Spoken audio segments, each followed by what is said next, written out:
friends, welcome to Ambience kitchen. நம்ம கிச்சன்ல இன்னைக்கு என்ன பார்க்க போறோம்னா குஸ்கா எப்படி பண்றதுன்னு பாப்போம். plain பிரியாணி ரொம்பவே ஈஸியான டேஸ்டியான ஒரு ரெசிபி.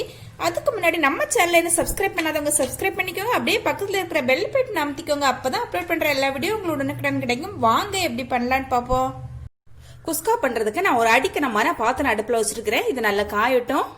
நல்லா காஞ்சிருச்சு. இதுல 3 டேபிள் ஸ்பூன் கீ விட்டுக்கலாம். நீங்க கீயும் ஆயிலும் கூட மிக்ஸ் பண்ணி விட்டுக்கலாம்.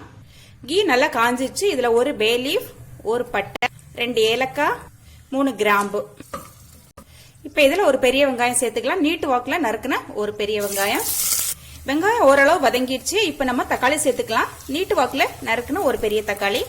வெங்காயம் தக்காளி ஒரு பக்கம் வதங்கட்டும். நம்ம இப்போ ஒரு பேஸ்ட் ரெடி பண்ணிக்கலாம். கொஞ்சமா புதினா இலை, கொஞ்சமா மல்லி இலை, ஒரு பச்சை மிளகாய், 4 பல் பூண்டு, ஒரு துண்டு இஞ்சி.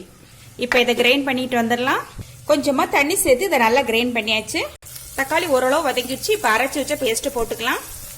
இப்ப நம்ம மசாலா சேர்த்துக்கலாம். தீயை வந்து கம்மி பண்ணி வச்சுட்டு 1/4 டீஸ்பூன் மஞ்சள் தூள், 1 டீஸ்பூன் மிளகாய் தூள், 3/4 டீஸ்பூன் கரம் மசாலா நல்லா கலந்து விட்டுக்கலாம். மசாலா பச்சை வாசனை எல்லாம் போகட்டும். இது கூடவே 1 டேபிள் ஸ்பூன் தயிர் சேர்த்துக்கலாம். இப்ப நம்ம அரிசி சேர்த்துக்கலாம். பாஸ்மதி அரிசி தான் சேர்த்துக்கிறேன். 1 கப் அரிசி, அரை மணி நேரம் ஊற வச்ச அரிசி சேர்த்து தண்ணி விட்டுக்கலாம். 1 கப் அரிசிக்கு 1/2 கப் தண்ணி சேர்த்துக்கிறேன். 3/4 டேபிள் ஸ்பூன் உப்பு சேர்த்துக்கலாம். இப்ப கொதி வந்துச்சு. நம்ம மூடி போட்டு ஒரு 10 நிமிஷம் வேக விடுவோம் மீடியம் ஃபிளேம்ல.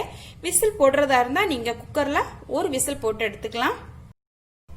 நம்ம குஸ்கா இப்ப ரொம்பவே சூப்பரா ரெடியா இருக்கு. ரொம்பவே ஈஸியா செய்யக்கூடிய ஒரு லஞ்ச் பாக்ஸ் ரெசிபி இது. ரொம்ப உதிரியா பக்குவமா ரெடியா இருக்கு.